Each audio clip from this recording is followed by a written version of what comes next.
Bismillahirrahmanirrahim. Assalamualaikum warahmatullahi wabarakatuh.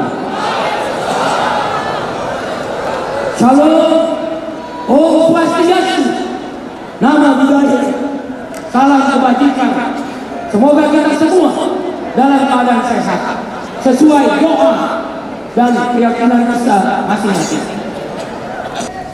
Saudara, Bank Dunia dan IMF telah mengumumkan resmi Indonesia adalah negara terkaya nomor 7 di dunia. Inggris dan Prancis lewat dengan Indonesia. Malaysia sujud cukup. Singapura sujud kebun dibandingkan Indonesia. Bahkan Bank Dunia dan IMF International Monetary Fund telah menyatakan pertumbuhan ekonomi di tahun 2023 ini Indonesia adalah yang terbesar ketiga di dunia setelah India dan Filipina.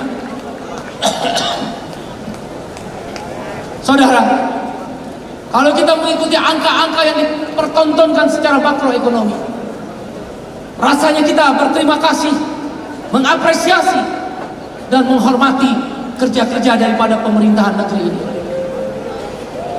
Tapi mari kita lihat bagaimana nasib kelas pekerja, buruh, petani, nelayan, miskin kota, miskin desa, buruh migran, ibu-ibu jamu gendong, mama-mama pedagang sayur di Indonesia Timur, disabilitas, anak muda, milenial dan Gen Z, anak dari kelas pekerja, anak-anakmu yang ada sekarang ini sedang bersekolah. Kita lihat nasib PRT, pekerja rumah tangga. Kita lihat nasib daripada pekerja-pekerja yang upahnya, saya mau tanya, 3 tahun upahnya naik apa enggak? Naik apa enggak? Indonesia terkaya nomor 7 di dunia. Upah buruh 3 tahun berturut-turut tidak naik karena penyebabnya Omnibus Law, Undang-Undang Cipta Kerja.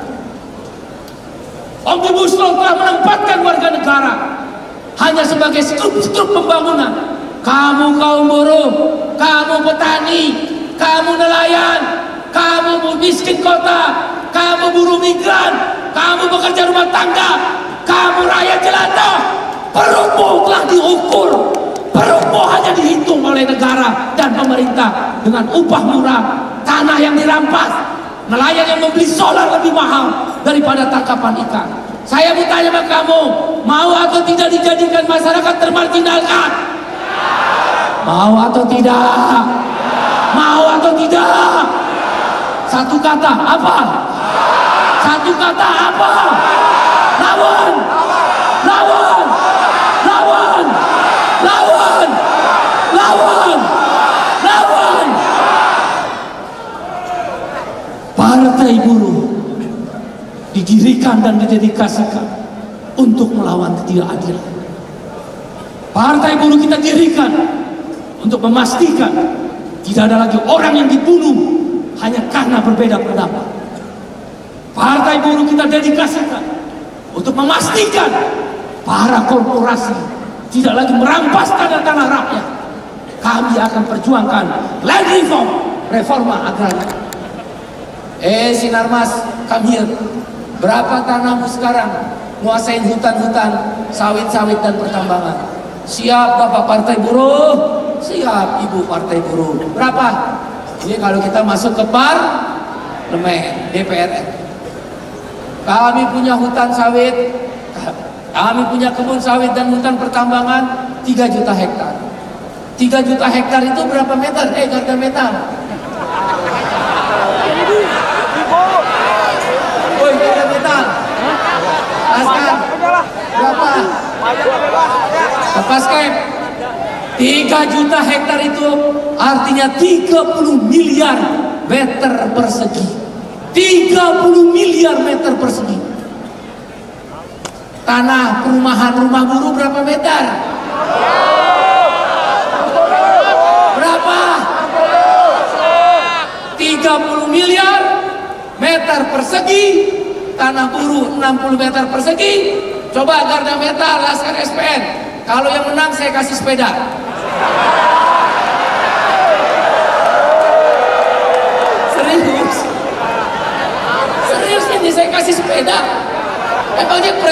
Partai Buruh nggak bisa kasih sepeda. 30 miliar meter persegi punya konglomerat itu Sinarmas Group, dibagi tanah buruh, hanya tanah petani, rumahnya 60 meter persegi, berapa yang bisa kasih sepeda?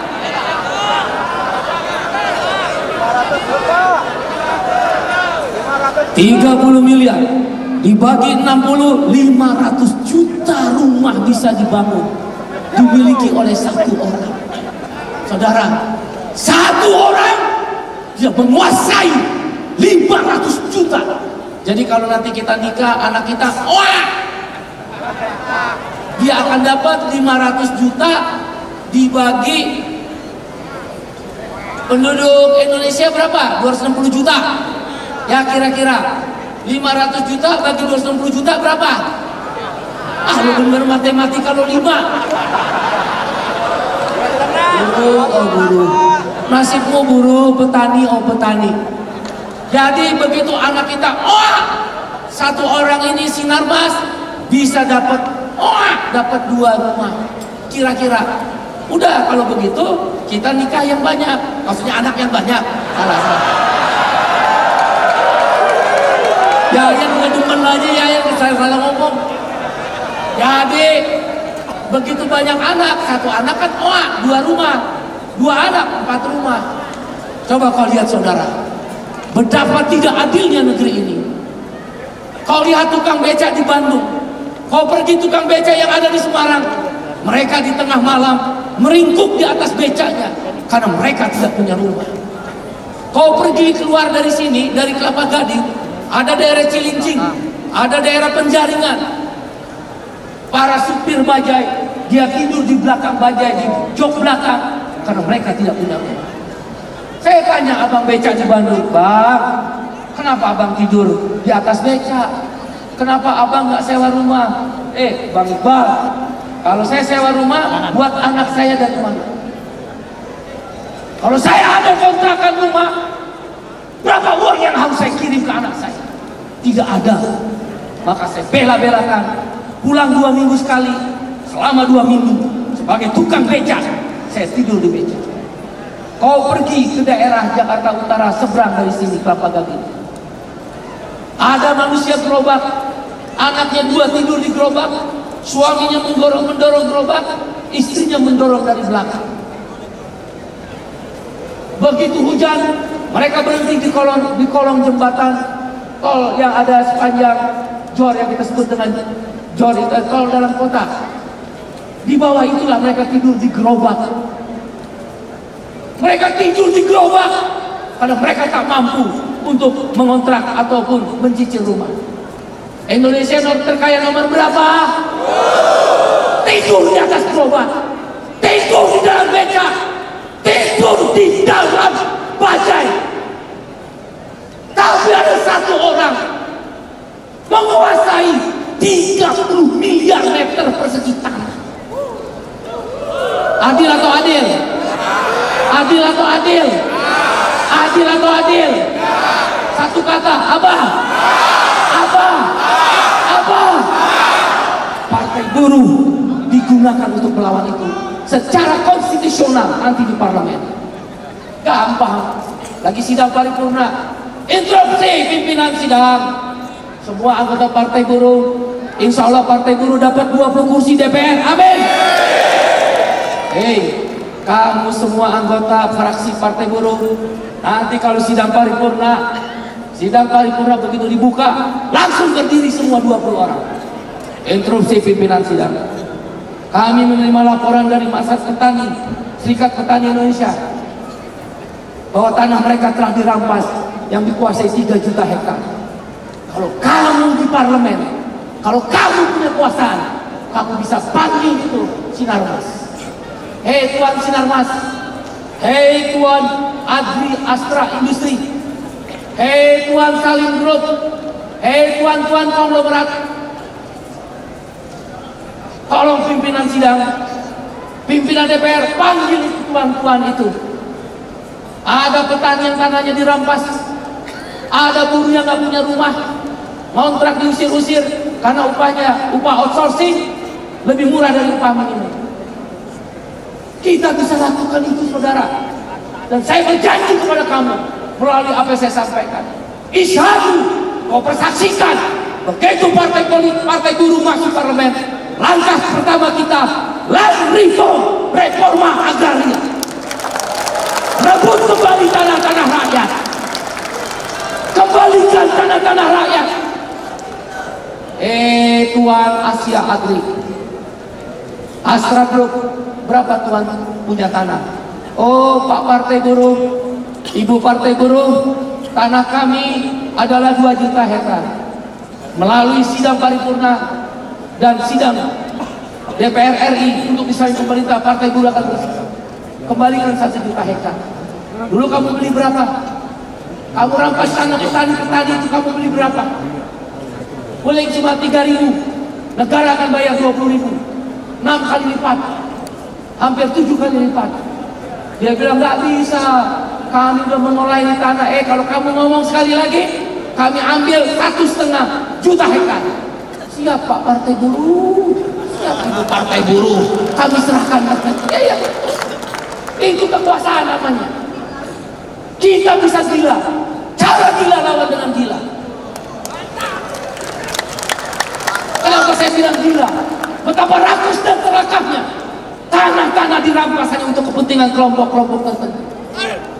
Korporasi digunakan, bukannya tanah rakyat dibelakan, malah mereka menggunakan aparat keamanan untuk menangkap para petani, menangkap para orang-orang yang bekerja di kebun.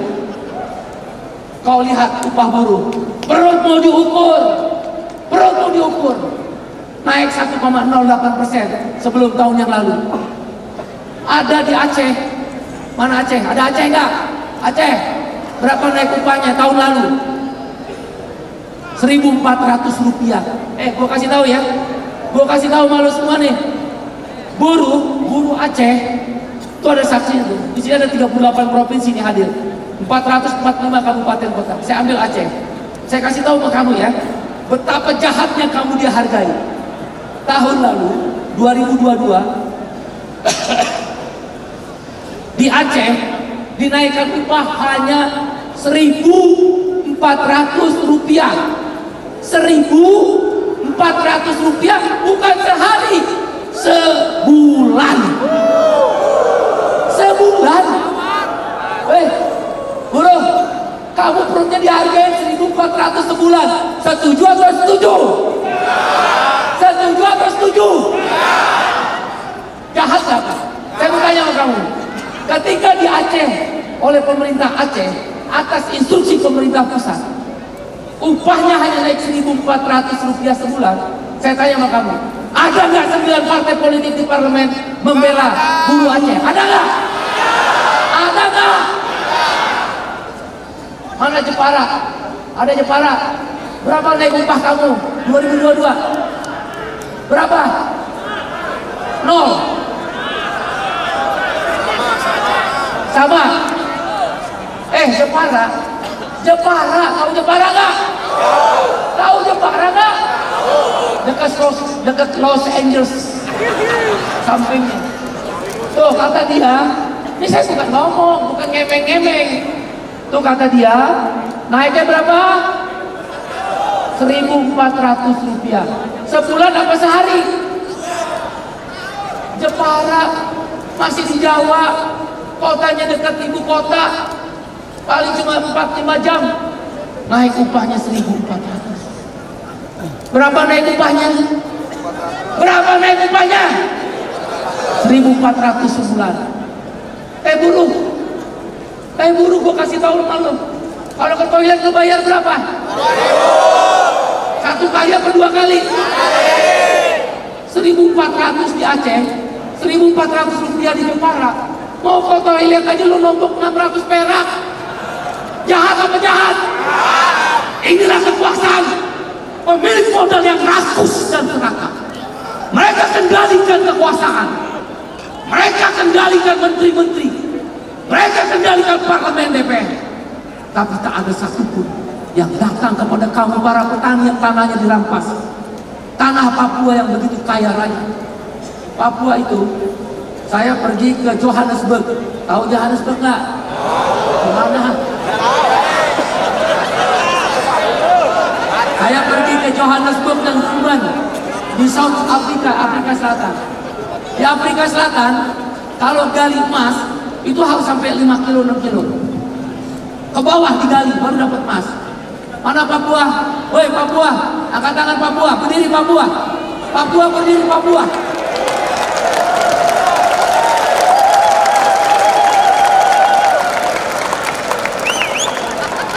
Papua. Papua itu bukan digali, tapi ada gunung emas, iceberg, Gutenberg, Osberg, 3 gunung emas. Kalimantan Tengah, mana Kalimantan Tengah? Kalimantan Tengah, berdiri Kalimantan Tengah. Berdiri Kalimantan Tengah. Ayo berdiri, suku Dayak. Ayo berdiri. Nah, Anda lihat Kalimantan Tengah, ada namanya gunung emas. Kabupaten gunung emas. Kamu tahu, gunungnya emas. 300 tahun emasnya tidak akan habis. Negeri yang begitu kaya, the land of heaven, tanah surga yang Tuhan taruh di Indonesia yang kita cintai. Indonesia tanah air pusaka abadi dan jaya. Indonesia sejak dulu tetap puja-puja bangsa di sana tempat lahir mereka dimulai dibesarkan Bunda, tempat berlindung di hari tua sampai akhir negeri yang terkaya nomor 7 di dunia, negeri yang melampaui negara Prancis dan Inggris, pertumbuhan ekonomi nomor 3 di dunia. Ketika pandemi COVID, negara lain mengalami resesi, di bawah pemerintahan Bapak Presiden Jokowi, negeri ini bisa selamat. Negeri di mana kamu tangkap tongkat kayu dan batu akan tumbuh tanaman. Negeri yang seluruh dunia tidak ada, semua ada di Indonesia. Timur Tengah punya minyak, Indonesia ada minyak. Timur Tengah nggak punya emas, nggak punya hutan tropis, nggak punya nikel. Durban dan Johannesburg punya emas, tapi tidak punya minyak, tidak punya nikel. Indonesia punya emas, punya minyak dan nikel. Eropa Tengah punya ikan, gudangnya ikan. Indonesia dari mulai Laut Jawa sampai Laut Arab Tengah, di Labuan Bajo, di Raja Ampat, surga ikan di Bunaken. Apa yang tak ada di negeri yang begitu kaya raya itu? Nomor 7 terkaya di dunia. Bahkan 2025 dicanangkan Indonesia negara terkaya nomor 5 di dunia. Lihat upahnya, lihat tanah-tanah yang dirampas oleh korporasi, lihat tanah Papua, lihat tanah NTT, Labuan Bajo. Kau lihat tanah Jawa, Gemah Rimba, Laut Sinawi. Di Jawa Tengah, sebagian Jawa Timur, sebagian Jawa Barat, kemiskinan merajalela. Saya pergi dari Kalimantan Selatan menuju Kalimantan Tengah. Bumi Kalimantan, setiap tanah yang kau pijak di dalam bumi Kalimantan itu adalah panas karena ada batu bara. Kau pijak setiap tanah jengkal bumi Kalimantan itu adalah batu bara. Saya pergi naik mobil, sengaja naik darat dalam konsolidasi partai buruh. Saya bilang dengan siapa itu, Yun, Arif, saya nggak mau naik pesawat, saya mau naik mobil walaupun capek.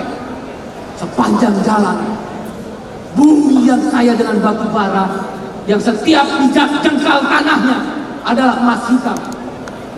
Begitu saya lihat kiri kanan, rawa-rawa, rumah-rumah rakyat yang hanya bambu-bambu, kayu-kayu yang sudah lapuk. Di mana keadilan? Di mana negara? Buruh yang berkeringat, bahkan bercucuran air mata karena upahnya yang tidak mencukupi. Dia diperlakukan seperti budak. Bagaimana mungkin dalam Perpu nomor 2 tahun 2022 negara menjadi agen outsourcing? Perpu nomor 2 pasal tentang alih daya atau outsourcing. Setiap perusahaan bisa menyerahkan sebagian pelaksanaan pekerjaannya kepada perusahaan alih daya. Gila ini negeri. Gila ini negeri. Negara jadi agen outsourcing.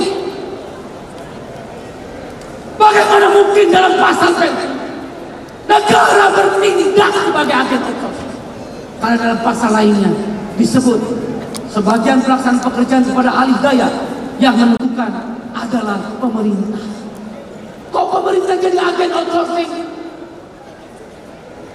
Sudahlah upah murah, perutmu diukur 1.400 perak sebulan.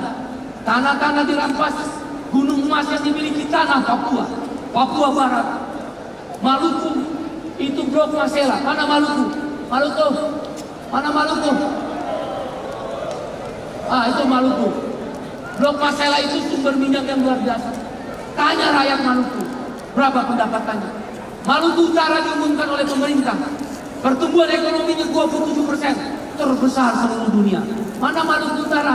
Maluku Utara? Maluku Utara? Yusril, saya tanya, berapa upah minimum di Maluku Utara? Berapa upah minimum di Maluku Utara? Berapa? Di bawah 2 juta. Kau bayangkan, Maluku Utara telah diumumkan oleh pemerintah satu-satunya daerah terbesar pertumbuhan ekonomi di seluruh dunia, yaitu 27%. Tanya upahnya, tidak lebih dari 2 juta. Berapa dolar 2 juta? Cuma 170 US dollar. Kamu sekali makan di hotel mewah Grand Hyatt, sekali makan itu 30 dolar. Kalau upah Maluku Utara yang pertumbuhan ekonomi tertinggi di dunia, 170 dibagi 3, berarti itu hanya untuk 5 kali makan di Grand Hyatt. Adil apa adil? Adil apa adil? Satu kata, apa? Satu kata, apa? Partai buruh dilahirkan untuk itu. Partai ini akan didedikasikan menjaga keseimbangan. Partai ini akan didedikasikan melawan orang-orang kaya yang serakah. Mereka tempatkan orang-orang di parlemen melalui partai politik. Mereka gadaikan undang-undang. Mereka beli semua dalam konstitusi di bawah kendali mereka. The land of wealth. The land of wealth. Kata Adam Smith, bapak ilmu ekonomi modern. Klasik, ekonomi klasik. Kalau modern Keynesian. Adam Smith mengatakan the land of wealth. The land of wealth. Kedaulatan suatu bangsa ditentukan oleh tanah. Kau tanya tanah Papua, siapa yang menguasai? Kau tanya tanah Jawa, kau tanya tanah Morowali, kau tanya tanah yang ada di Kalimantan Timur di Berau, di Maluku Utara, di Maluku, semua dikuasai oleh asing. The land of wealth, kata Adam Smith, kedaulatan suatu bangsa ditentukan oleh tanah. Karena itu saudara, saya mengatakan, menginstruksikan, persiapkan dirimu, siap untuk berjuang, siap untuk berjuang, menangkan partai buruh. 20 kursi target kita. Jawa Barat 7, angka maksimal 9 kursi DPR RI, minimal 7 kursi. Kita dapat 5 kabupaten kota di Jawa Barat dikuasai oleh partai buruh. Rebut kembali suara-suara kita yang sudah diambil oleh parlemen, yang waktu itu kita dukung. Go back home, kembali ke tanah Papua Tengah, Papua Pegunungan. Rebut kembali Papua, rebut kembali kursi-kursi yang dulu pernah didapat oleh partai buruh yang lama.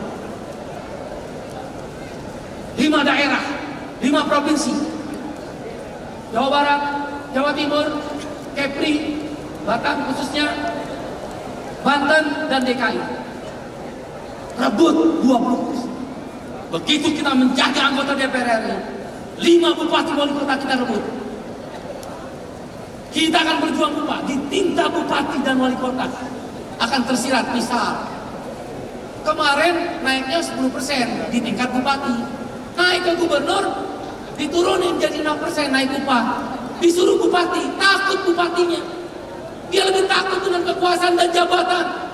Nanti kalau partai buruh, saya minta, kalau dia lawan, ikutin gubernur, saya pecat bupati dan wali kota itu dari kader partai buruh. Yang korupsi, baru saya dengar korupsi aja. DPRD, provinsi, kabupaten, kota, dan DPR RI, saya pecat mereka. Baru dengar aja. Leiden is legion. Persiapkan dirimu. Seorang pemimpin, dia akan memilih jalan berliku untuk menderita. Kiai Haji Agus Salim. Rakyat tidak boleh menderita. Seorang pemimpin, dia harus siap menderita. Panglima Besar sendiri. Siapkan dirimu. Rebut 20 kursi. 10 wali kota dan bupati atau wakilnya. 2 gubernur. Minimal 6-7 juta suara harus kita menangkan. Siap berjuang? Siap berjuang? Ada 5 ciri partai buruh dibandingkan partai lain. Di akhir ini saya mengatakan. 1, partai buruh captive market. Anggota kita juga 10 juta. Kalau 6 juta masa nggak bisa? Itu baru anggota kita. Sehingga dia captive market. Rebut kembali dari partai-partai parlemen. Apa loh? Bikin omnibus law, bikin negara, bikin rakyat susah. Yang kedua, segmented issue. Ada nggak partai yang berjuang upah? Ada nggak? Partai buruh berjuang upah nggak? Ada nggak partai yang berjuang kalau kamu di PHK dibelain? Ada nggak? Partai buruh belain orang di PHK nggak? Ada nggak partai yang ketika petani dirampas tangan oleh korporasi dibelain? Ada nggak? Land reform. Yang ketiga, daily working party. Partai buruh kerjanya harian. Ada yang di PHK, kita belain. Ada yang tanah dirampas, kita belain. Kan ada serikat petani, ada serikat buruh. Saudara, yang keempat adalah iuran. Saya tanya nih, Kalimantan Barat bayar sendiri nggak ke sini? Mana Kalimantan Barat? Bayar sendiri nggak? Coba berdiri. Pakai duit siapa? Saya tanya nih yang aksi hari ini, yang datang ke sini, PUK yang bayarin atau cukong yang bayarin? PUK yang bayarin, iuran atau cukong? Clear. Partai buruh juga iuran. Yang terakhir, kamu punya anak, generasi milenial dan generasi Z. Habis ini jadi buzzer, buzzernya partai buruh. Serangan udara dan serangan darat. Infanterinya garda rakyat. Dan SA1, propaganda, konsolidasi SA1. Ayo bareng-bareng, propaganda yang keras, propaganda, konsolidasi SA1. Ayo bareng-bareng, propaganda, konsolidasi SA1. Salam satu pintu, menang, menang, menang, lawan kekuatan uang.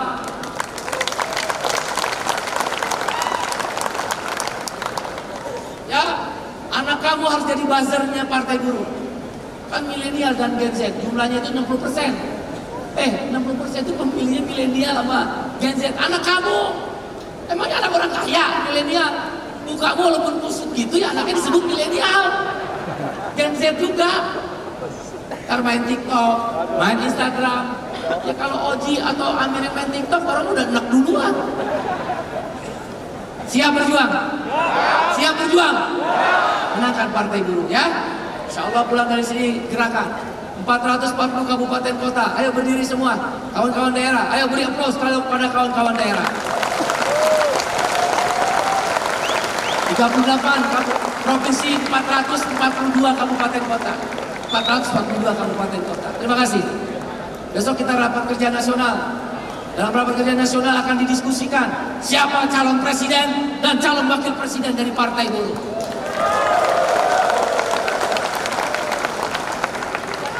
Ya, pokoknya kita akan gerak all out SA1 propaganda.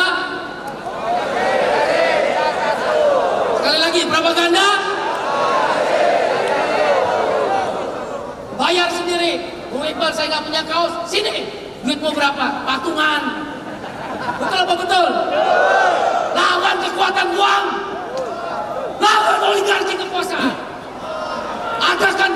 konsolidasi. Datangin rumah-rumah buruh, datangin rumah-rumah petani, datangin rumah-rumah nelayan, masyarakat adat, lingkungan hidup. Suara kita besar, suaramu 56,4 juta, itu buruh formal, kata BPS. Dengan anak satu, istri atau suami satu, 70 juta. 70 juta suara pemilih sah di tahun 2019 pemilu itu 139 juta lebih. 70 juta dari 140 juta itu setengah. Kok kamu tetap miskin?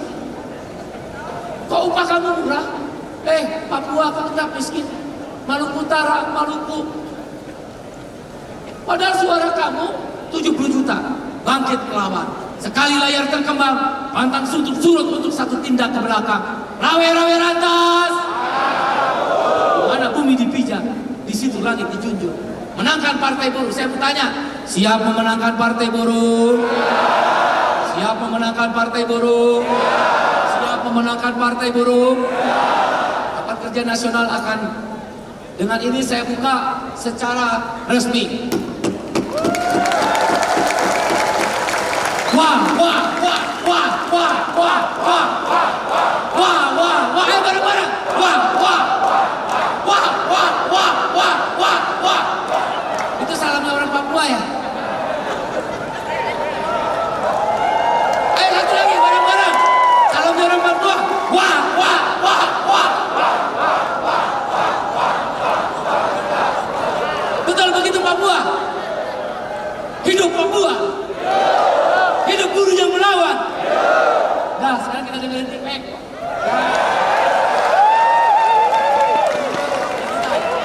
Bentar. Sekali lagi. Siap memenangkan partai buruh? Siap memenangkan partai buruh? Berapa kursi DPR RI? Maksimal berapa? 30. Menangkan ya? Kelas pekerja, ayo bareng-bareng. Terakhir. We are. Berdiri. We are. Sambut tim X. Wassalamualaikum warahmatullahi wabarakatuh.